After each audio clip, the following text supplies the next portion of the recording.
it is amply clear that the recruitment process were initiated by the HSSC much before the date of announcement of the election to the Legislative Assembly of Haryana 2024 and the enforcement of the MCC।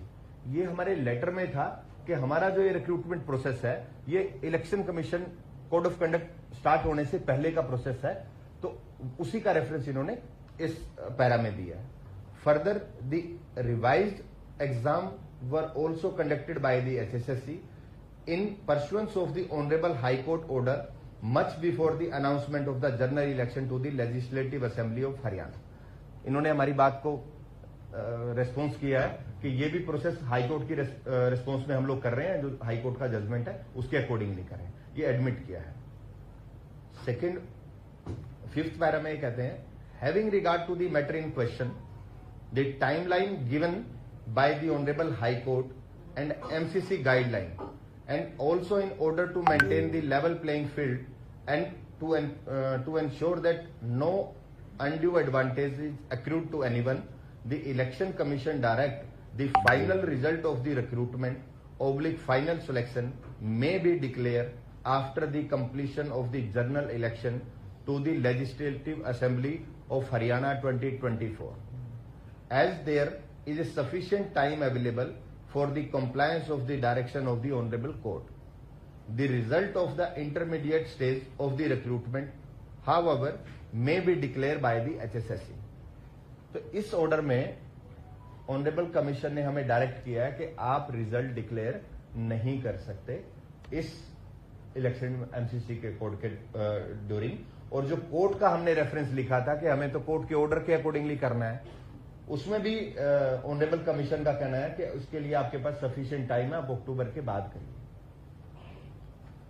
और जो बाकी process हैं जैसे tentative results हैं, जिस particular advertisement में first complaint हुई थी जो ऑनरेबल मेंबर जयराम रमेश जी ने की थी, उसमें पर्टिकुलर एक एडवर्टीजमेंट पे बार था कि इस पर्टिकुलर एडवर्टीजमेंट का फाइनल रिजल्ट डिक्लेयर नहीं कर सकते। लेकिन जैसे ही बच्चों ने हमें 2 रिप्रेजेंटेशन भेजी तो चीफ सेक्रेटरी हमारे पास आई, तो हमने क्लैरिफिकेशन यही दिया था कि ये कोर्ट ऑर्डर है, कोर्ट ऑर्डर के अकॉर्डिंगली हमें इसका रिजल्ट डिक्लेयर है, otherwise we will fall in the contempt of court. तो लेकिन इलेक्शन कमीशन ने हमें डायरेक्ट किया है, जो मॉर्निंग में ही मिला है, हम आप लोगों के साथ शेयर करेंगे, तो हम रिजल्ट अभी नहीं डिक्लेयर कर पाएंगे। लेकिन इसके अलावा हमारे पास जो भी रेमेडी है, अभी ये ऑर्डर आया है, हमने इसका रेस्पॉन्स फाइल करना है, या हमारे पास इसके अल्टरनेट रेमेडी कोई भी होगी रिजल्ट निकालने के लिए, तो कमीशन उसको अवेल करेगा।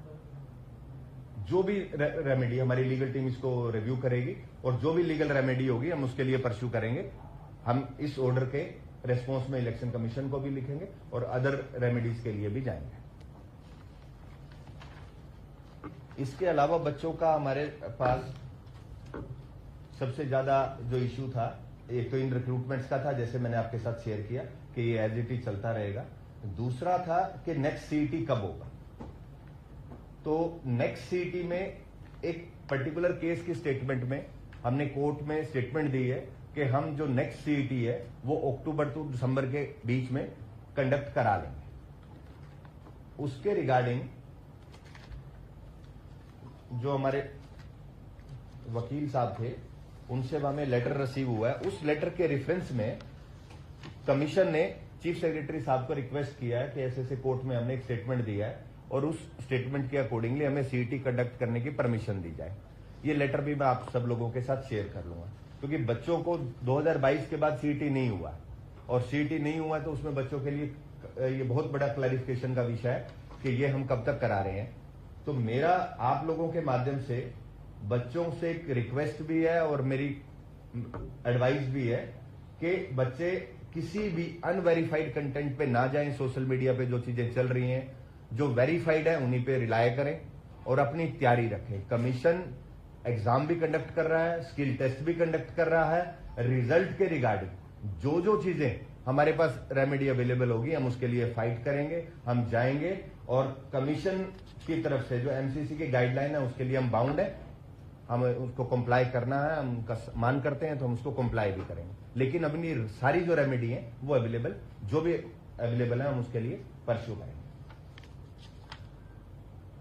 तो मेरी तरफ से ये था, आप अपने कोई सर, ये जो हाई कोर्ट का क्या है आदेश था, परिणाम जारी कर सकते हैं, जी। इलेक्शन कमीशन ने क्या कहा था इसके बारे में? इसमें बोला, मैं यही तो मैंने आपको पढ़ के बताया। अब तो कुल मिला के ये होगा कि 16 अगस्त की एडवर्टाइजमेंट के साथ साथ जो रिक्रूटमेंट प्रोसेस उससे पहले का चल रहा था उसके रिजल्ट पर भी रोक लगा दिया आज की चिट्ठी के मुताबिक। आज की चिट्ठी के मुताबिक जी, अब हम इन सभी का इंटरनल प्रोसेस तो आपका कंटिन्यू रहेगा। बिल्कुल। शेड्यूल्स जारी हैं, वो रिटन टेस्ट है वो चलते रहेंगे। स्किल टेस्ट जो है पहले वो जो करना है टाइप का जो कुछ करना है वो चलता रहेगा। बिल्कुल चलता रहेगा। आंतरिक रिजल्ट आपका जो इंटरनल प्रोसेस वो भी चलता रहेगा। मेरा जो अगर इनमें 5 एग्जाम्स जो हुए हैं, अगर मैं इन एग्जाम की बात करूं तो मैं उस स्टेज पे हैं कि हम लोग, अगर हमें परमिशन मिलती है जो हम परस्यू करेंगे और वो है तो, क्योंकि उसका प्रोसेस मैक्सिमम कंप्लीट हो गया, अब रिजल्ट डिक्लेरेशन के अकॉर्डिंगली है, तो कमीशन को उसमें से 4 से 5 दिन चाहिए। अगर हमें 4 से 5 दिन का टाइम मिलेगा तो हम इन 5 एग्जाम्स का रिजल्ट डिक्लेयर करने की सिचुएशन में है, लेकिन with the permission of the honourable election commission. लेकिन हमारे पास रेमेडी है, हम उस रेमेडी को अवेल करेंगे, अभी तो हम परस्यू करेंगे। हमारी लीगल टीम इसको रिव्यू करेगी, हम इस लेटर का भी रिस्पॉन्स भेजेंगे और अभी रेमेडीज है, जो लीगल रेमेडीज है वो आप लोगों के साथ शेयर कर दी जाएंगी after the discussion with the legal team of the commission. और तीसरा बिंदु है जो रिजल्ट ऑलरेडी डिक्लेयर हो गए हैं, जी, पीजीटी का कर दिया था आपने, ग्रुप डी का भी कर दिया था, जी, सी का भी कर दिया था, तो उसमें से कुछ पोस्टें का रिजल्ट कुछ बच रहा है शायद, जी, वेटिंग लिस्ट बच रही है, जी, या सीएम साहब ने वहाँ पर पंचकुला में कहा था कि पीजीटी का भी डिटेल्ड रिजल्ट जारी कर देंगे बहुत जल्दी, जी, वो शायद कहीं रह रहा है अभी, वो क्या जारी हम क्लैरिफिकेशन मांगेंगे, उस पर भी क्लैरिफिकेशन के बाद ही हो पाएगा। क्लैरिफिकेशन मांगनी चाहिए, हमें क्लैरिफिकेशन ही मांगनी पड़ेगी उसकी भी, कि वो है, अगर ये चीजें हुई हैं तो हमें उसका क्लैरिफिकेशन मांगना पड़ेगा। तो हम उस बकाये हुए रिजल्ट पे जाएंगे। सर, कोड ऑफ कंडक्ट वाले दिन जी, लेकर विदिन 10 डेज, जी, 10 to 15 डेज, 16 अगस्त ऑनवर्ड्स 15 डेज कितनी एडवर्टीजमेंट्स निकाली गई? नहीं, उसके बाद कोई एडवर्टीजमेंट नहीं निकाली। अगस्त को भी 16 अगस्त को निकली है, हमारी कुछ एडवर्टीजमेंट पेंडिंग थी जो हमने 16 को बिल्कुल जो प्रेस कॉन्फ्रेंस से काफी टाइम पहले, उस पर टाइम भी है हमारा, और अकॉर्डिंगली क्योंकि हमारा प्रोसेस उसका कंप्लीट था, सिर्फ उसको अपलोड पेंडिंग था, तो हमने वो भी उसको अपलोड कर दिया था। अभी हमारे पास ऐसी कोई एडवर्टीजमेंट नहीं है जो हमने कोड ऑफ कंडक्ट के बाद किसी भी कोई एडवर्टीजमेंट की है, ऐसा एक भी कोई केस नहीं है। टोटल कितनी भर्तियां हैं जिनको रिजल्ट जो है वो किताब में डिक्लेयर किया जाएगा? आपने बताया 6100 अराउंड। नहीं 6100 नहीं है, 6100 का तो एक जो फर्स्ट जो कंप्लेंट था वो एक नंबर था, उसमें 6100 के आसपास का था। जो अभी रिजल्ट्स पेंडिंग है, रिजल्ट्स पेंडिंग में हम तकरीबन 24,000 समथिंग का रिजल्ट हम डिक्लेयर एग्जाम हो चुका है, तो वो रिजल्ट की अकॉर्डिंगली हम उसको कर पाएंगे, उस स्टेज पे है। उसके अलावा जो एग्जाम्स पेंडिंग है, स्किल टेस्ट और रिटन टेस्ट, वो तकरीबन 12 से 14,000 पोस्ट का ये पेंडिंग है, जिसका प्रोसेस अभी स्टार्ट है। कुछ के एग्जाम होने हैं, कुछ के शेड्यूल स्किल टेस्ट होने हैं। तो अब हमारे जो री एडवर्टाइजमेंट की हाईकोर्ट ने कहा था सभी पर री एडवर्टाइज हो गए अब तो हमारे? हाँ, हमारे सभी री एडवर्टाइज टोटल हो गए 36,000 के आसपास अभी तो। नहीं, 36,000 हो गए। उस अकॉर्डिंगली जजमेंट के अकॉर्डिंगली हमने 12,000 का रिजल्ट डिक्लेयर किया है, जिसमें 7,500 का था टीजीटी का रिजल्ट और अप्रोक्सीमेट 3,800 का था ग्रुप डी का रिजल्ट। तो अप्रोक्सीमेटली ये हम ऑलरेडी डिक्लेयर कर चुके हैं और ज्वाइन हो चुके हैं कैंडिडेट्स। जो ग्रुप सी के बारे में, ग्रुप डी का तो बात ही नहीं थी, क्योंकि हाईकोर्ट ने ग्रुप सी के सभी पदों को री एडवर्टाइज करने के लिए बोला था। सोशो इकोनॉमिक सब में एप्लीकेबल था सुरेंद्र जी, तो उसके अकॉर्डिंगली भी वो सारी चीजें होल्ड थी। जैसे ही वो जजमेंट आया तो सोशो इकोनॉमिक अगर ग्रुप डी में था और ग्रुप सी में था तो वो दोनों में था एप्लीकेबल, इसलिए उसके बाद मैं जो कहना चाह रहा हूँ, ग्रुप सी के री एडवर्टाइज की पोस्ट 24,400 के एग्जाम तभी कंप्लीट हो गई। हाँ, जो 12,000 और बचा था तो मतलब 36,000 री एडवर्टाइज हुए ना, 12 से 14,000 का बजट पेंडिंग है। हाँ, 36-37,000 री एडवर्टाइज हो गया, हमारे पास कोई पद री एडवर्टाइज के लिए नहीं बचा। हाँ, कोई अभी एज ऑन डेट, हाँ, क्योंकि 16 के बाद अगर कोई किसी डिपार्टमेंट की कोई रिक्वायरमेंट आई होगी तो वो पेंडिंग होगी, वो अभी हमारी उस पर नहीं है। तो जो अपील पे कुछ कैंडिडेट्स अपील पे गए थे रिव्यू के लिए, रिव्यू एप्लीकेशन डाले थे, जिसमें नोटिस ऑफ मोशन शायद एजेंसी को हुआ है, तो एक कुछ बच्चे कह रहे हैं, हालांकि आपने अपने वीडियो भी दिया था कि निश्चित नहीं हम फॉर्म दायर कर देंगे जी, तो बहुत सारे बच्चे पूछ रहे हैं कि क्या समय पर वो हमारा जवाब चला जाएगा हाई कोर्ट में? हालांकि वो तो कोर्ट प्रोसीडिंग है, पर फिर वो मान लेगा। आप सुरेंद्र जी, जहाँ जितने हमारे पत्रकार भाई यहाँ बैठे हैं, मेरे ख्याल से बच्चों से सबसे ज्यादा कनेक्टेड आप हैं। नहीं। बच्चे आपको पता भी है, और मेरी सोशल मीडिया पे आपने डाल भी दिया था कि 6 सितंबर डेट है, और ये इसीलिए डाला गया था क्योंकि बच्चों को इंफॉर्मेशन चाहिए। वो हमें टेलीफोन कॉल्स कर रहे हैं, मेल्स कर रहे हैं। हमने किया कि 6 सितंबर डेट है, उससे पहले we will file the reply in the honourable court. Commission अपने इतना बड़ा आपका अपना तमला है सर, जी। सिलेक्शन कमीशन का। जी। आपको लगता नहीं है कि आप पिछले 15-20 दिन से जो चल रहा है बच्चों के साथ, जिस तरीके से बच्चे परेशान हैं, जी। आपको प्रॉपर इनपुट देना चाहिए था सब चीजों को लेकर। कंफ्यूजन क्रिएशन क्यों हुई है? मतलब चुनाव आयोग नहीं, हम ऐसा कोई कंफ्यूजन हमारे क्रिएशन, पास तो कोई सूचना नहीं आई आपकी, मतलब आपने किसी पर्टिकुलर एक दो लोगों को दी होगी तो वो गलत बात है। हमारे पास तो जनरल मीडिया में कोई सूचना नहीं आती। हमने कोड ऑफ कंडक्ट के बाद कोई प्रेस नोट इश्यू नहीं किया है, कोई भी। जो चीज है, हम लोगों ने, बच्चे हमारे पास आए हैं, हमने बच्चों को एंटरटेन किया, सभी को, हमारे मेंबर साहिबान उनसे मिल रहे हैं। हमारा कोशिश ये रहती है कि हम मीडिया से बहुत ज्यादा एंटरटेन ना करें, जो भी है वो थ्रू प्रॉपर चैनल आप लोगों के पास आ जाए। ऐसा हम लोगों ने वो नहीं किया। बच्चे आ रहे थे, उनके सोशल मीडिया पे हमने उनको रिप्लाई किया है, जो बच्चे हमें मिल रहे थे, तो उसी से मैसेज कन्वे हो रहा था। अब सोशल मीडिया में जिस तरह से आपने भी किया, कितनी ज्यादा कंफ्यूजन की स्टेज है, आप भी उस पे शामिल मैं इसीलिए आप लोगों के साथ आया हूँ ना, आप लोगों की आप जरूर। सब कुछ हो चुका है, हाँ। उसकी रुकावट के लिए, क्योंकि सोशल मीडिया पे तो कोई फाउंडेशन नहीं है। बच्चों की ज्यादातर कंफ्यूजन, आप बच्चों के जो सोशल मीडिया पे मुझे जो कमेंट्स आते हैं, या मेंबर साहिबान जब लोगों से मिलते हैं, या डिस्ट्रिक्ट्स में भी जाते हैं, कई बार लोग वहां भी कांटेक्ट करते हैं। हम लोगों ने वही कोशिश की है जो हम बेस्ट हमें लगा, हमने वो किया। बच्चे आए हैं, अब हमें लगा कि नहीं, बच्चे बहुत ज्यादा क्लैरिफाई करें, तो आप लोगों की सहायता ली है कि आप लोगों के थ्रू हम पब्लिक तक जाए। आपको लगता नहीं कि ये जो आपका प्रोसेस जो अब आप कर रहे हैं, फटाफट आप करना चाहते थे, हाँ। 16 अगस्त को आपने आचार संहिता का ऐलान होने के बाद जो प्रोसेस किया, ऐलान होने के बाद हमने कोई प्रोसेस नहीं किया। जो भी चीजें इलेक्शन आ गया और आचार संहिता लग गई, उसके बाद आप, या उससे पहले इमीडिएट पहले आप कर रहे थे, आपको लगता है कि बहुत देर हुई है सिलेक्शन कमीशन से जो चीजें पेंडिंग रही है, जो रिजल्ट नहीं आए, वेटिंग लिस्ट नहीं आई, आज हजारों अभ्यर्थी जो है वो ये कह रहे हैं कि स्टाफ सिलेक्शन कमीशन ने जो तेजी से, जिस तेजी से काम करना चाहिए उस तेजी से नहीं किया। आपको लगता नहीं कहीं इसमें कोई चूक नहीं मानते अपने आप से? कोर्ट के स्टे पे कोई भी कमीशन काम नहीं कर पाएगा। कोर्ट का स्टे था, 31 मई को जजमेंट आया है। उसके बाद हम बच्चों के ही उस पर, क्योंकि बच्चों ने हमें कांटेक्ट किया है, हम सुप्रीम कोर्ट में गए हैं। तो सुप्रीम कोर्ट का जजमेंट जैसे ही आया है, उसके बाद से कमीशन स्पीडली काम कर रहा है। और बच्चे, क्योंकि सीटी 2022 में हुआ है, उसके बाद अगर हम स्पीड से काम कर रहे हैं, तो आप कह रहे हो कि स्पीड से क्यों कर रहे हो? चुनाव के आचार संहिता नहीं, तो जजमेंट जैसे ही जजमेंट आया, उस टाइम तो चुनाव नहीं था। जब जजमेंट आया तब तो चुनाव नहीं था। अब मुझे दिख नहीं, मुझे कहाँ से बोल रहे? अच्छा, जी जी बताइए।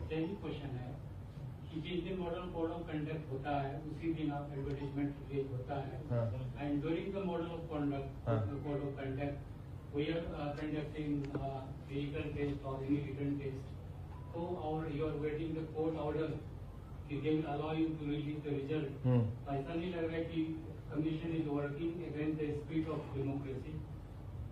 नहीं, डेमोक्रेसी में एक है ना कि इलेक्शन न्यूट्रल होना आपने चाहिए। एमसीसी का क्लोज 22 पढ़ी है, उसमें आप बिल्कुल क्लियर, आप उसको पढ़िए। नहीं, वो तो ठीक है, हाँ। स्पिरिट में बोल रहा हूँ डेमोक्रेटिक। तो एमसीसी गाइडलाइन भी स्प्रिट के अकॉर्डिंगली होगा।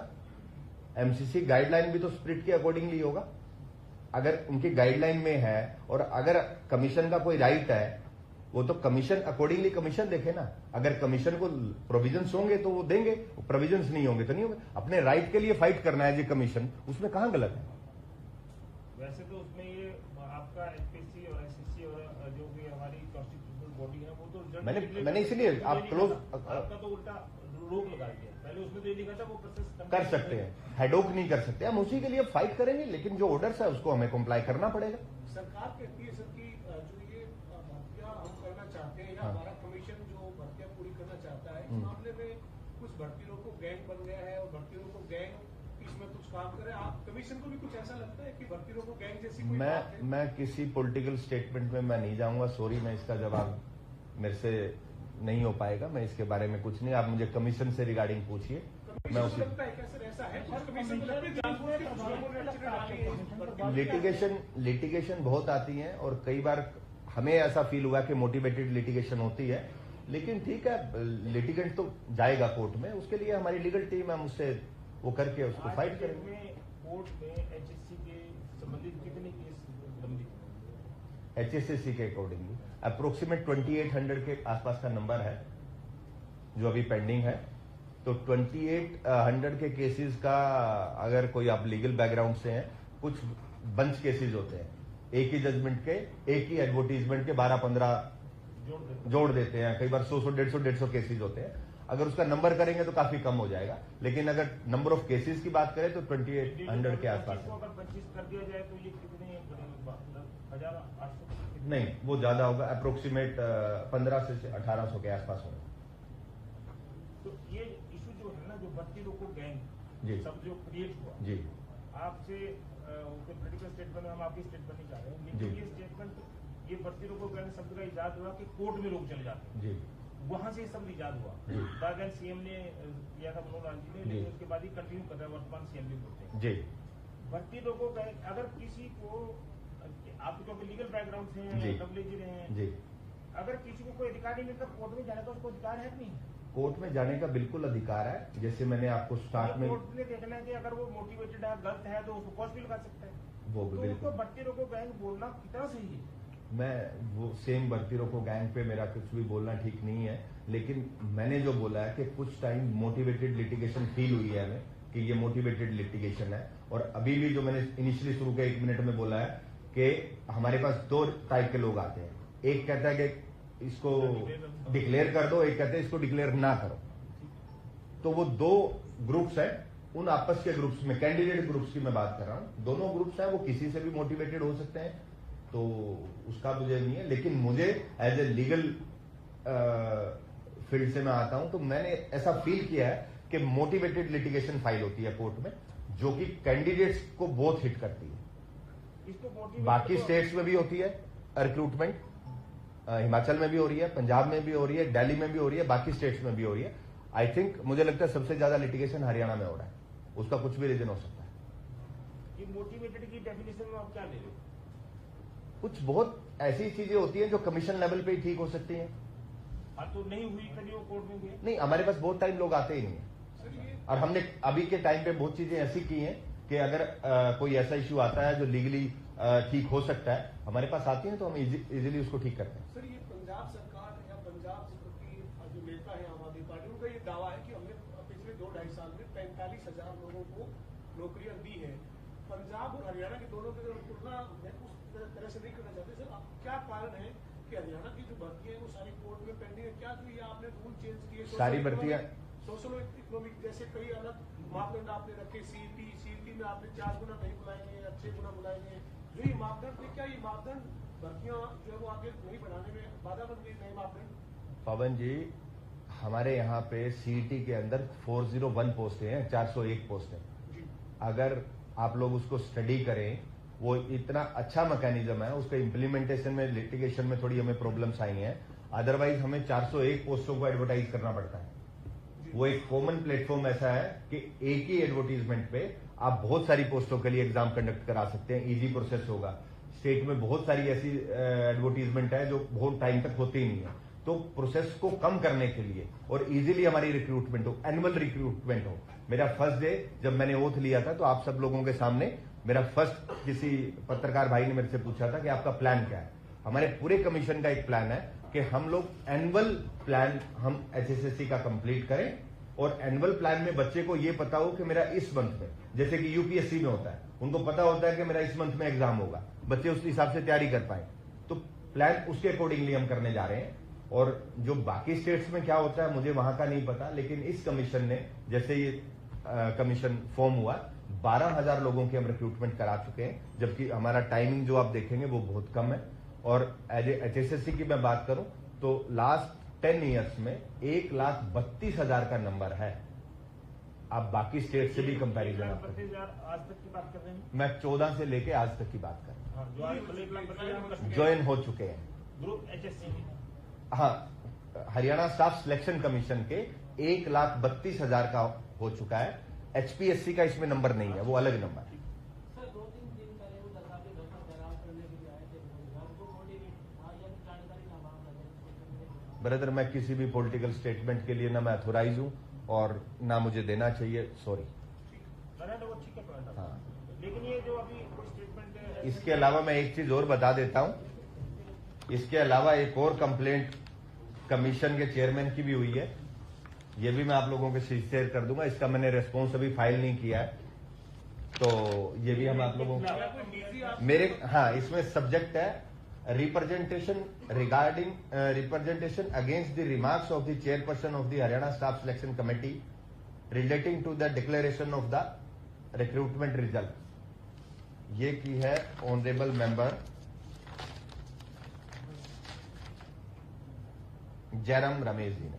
इन्होंने क्या कहा, लगोलवाब क्या है इसमें किसी एक न्यूज़पेपर का हवाला दिया है। ये अनुराग अग्रवाल जी चंडीगढ़ की एक खबर है, हरियाणा सरकार ने 24,000 पदों के नतीजे घोषित करने की चुनाव आयोग से मांगी अनुमति। तो इन्होंने बोला है कि बच्चे कुछ कह रहे हैं कि मैं किसी को बच्चों की स्टेटमेंट भी, मेरी इसमें कोई स्टेटमेंट नहीं है अखबार के अकॉर्डिंगली।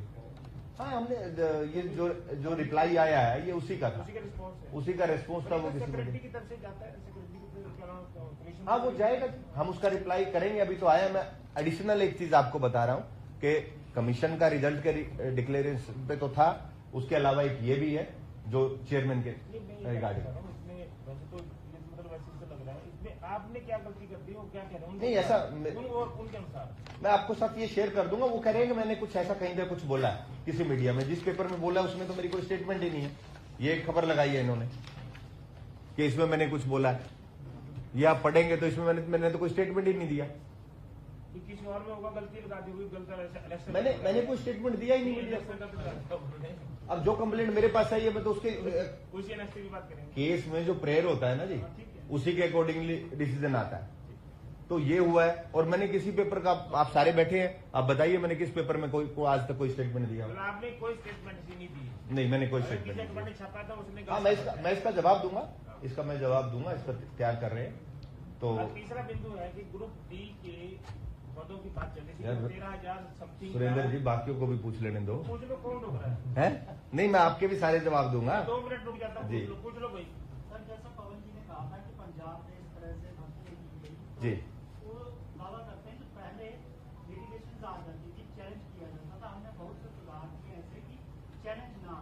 कैसे सुधार हो सकते हैं कि अगर भर्तियां निकाली जाती हैं, ऐसा प्रोसेस हो कि वो बहुत कम लिटिगेशन है? बिल्कुल ऐसा हो सकता है। देखो, लिटिगेशन में तो जाएंगे ही, ऐसा कभी नहीं हो सकता कि क्राइम ना हो, कि थाने बंद कर दिए जाएं। वो होगा। इस टाइम पे भी जब से ये कमीशन आया है और जजमेंट के बाद भी अप्रोक्सीमेट 600 केसेस की फाइलिंग हुई है। तो अभी भी गए हैं कोर्ट में, लोग जाते हैं, अभी भी जाए हैं, लेकिन अभी लोगों को रिलीफ नहीं मिला। तो उसमें हमने बेटर डिफेंड किया है। चीजें जब आप एडवर्टीजमेंट करते हैं, अगर वो बेटरली आप उसको वेट करा लें और चीजों को डिस्कस करके निकालें तो ठीक है, बहुत कम हो सकती है, की भी है। लेकिन ऐसा तो नहीं हो सकता ना कि कोई कभी भी कोई गलती ही ना हो। हमने किया है और वो हो रहा है। सुरेंद्र जी, लास्ट क्वेश्चन आपका। हाँ, पूछो। ग्रुप डी के पदों का 13,000 समथिंग की एडवर्टाइजमेंट पूर्ण रूप से हुई थी जी इसका कुछ रिजल्ट खुशियों का जब स्टेट खत्म कर दिया, कुछ आपने फाइनल कर दिया जी। इसके बाद कुछ ऐसी सूचना थी कि सरकार ग्रुप डी के कुछ और पद दे सकती है। तो क्या इन बिटवीन ग्रुप डी के कुछ और पद सरकार की तरफ से या एडवर्टाइज कर दिए हैं ऑलरेडी, आपके पास आए हैं? ऑलरेडी कर दिए हैं, एडवर्टाइज कर दिए हैं before the MCC 2600 something something जी। वो तो इसी के प्रोसेस के अंदर आ गए, उनका तो रिजल्ट उनका भी नहीं हो सकता। रिजल्ट नहीं हो सकता उनका भी, होगा वो उसी सीटी अभी से पढ़ने वाले से। हाँ, उसी से उसी क्योंकि से सीटी ऑलरेडी है तो उसमें से जो मेरिट में लोग आएंगे वही लेकिन होगा वो हमारे एमसीसी के बाद एमसीसी के बाद। अभी हम इसके लिए फाइट कर रहे हैं।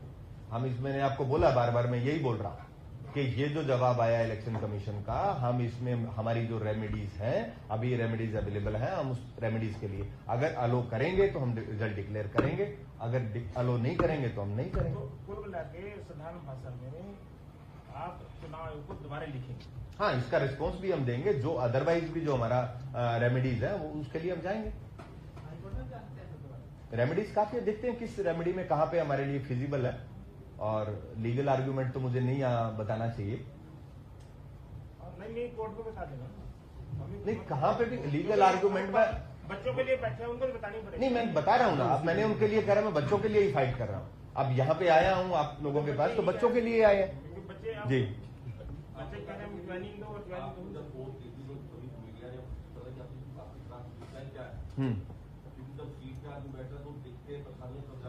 जी। पहले जो होता है कि मैं ये करने के लायक हूँ, अभी आपके समक्ष मेन समस्याएं जैसे लिटिगेशन बहुत सारा दिखा रहे तो है। जब आप सीट से गए तो ऐसे क्या सुधार आपके दिमाग में है क्या करके जाए जिसको फॉलो किया जाना चाहिए? मुझे वहां पे एक ही सबसे ज्यादा, देखो सभी ऑफिस में एक जैसा काम होता है, कुछ प्लस होते हैं, कुछ माइनस होते हैं। 100% सारी जगह बहुत बेस्ट तो कहीं भी नहीं हो सकता, यूपीएससी में भी नहीं आपको मिलेगा। मुझे जो सबसे ज्यादा प्रायोरिटी अभी लगती है कि एक एनुअल कैलेंडर हो बच्चों के लिए, और सारे जो सिलेबस हो वो मैक्सिमम ऑलरेडी वेबसाइट पे हैं। अगर किसी सब्जेक्ट के नहीं है, जैसे अभी पीआरटी का नहीं था, तो वो भी हमने उसका भी सिलेबस फाइनल कर लिया है। तो एनुअल एग्जाम हो, एनुअल एग्जाम होगा तो बच्चों को आइडिया होगा कि हमें किस पेपर के लिए कब तैयारी करनी है, मैं कब एलिजिबल हो रहा हूं किस पेपर के लिए।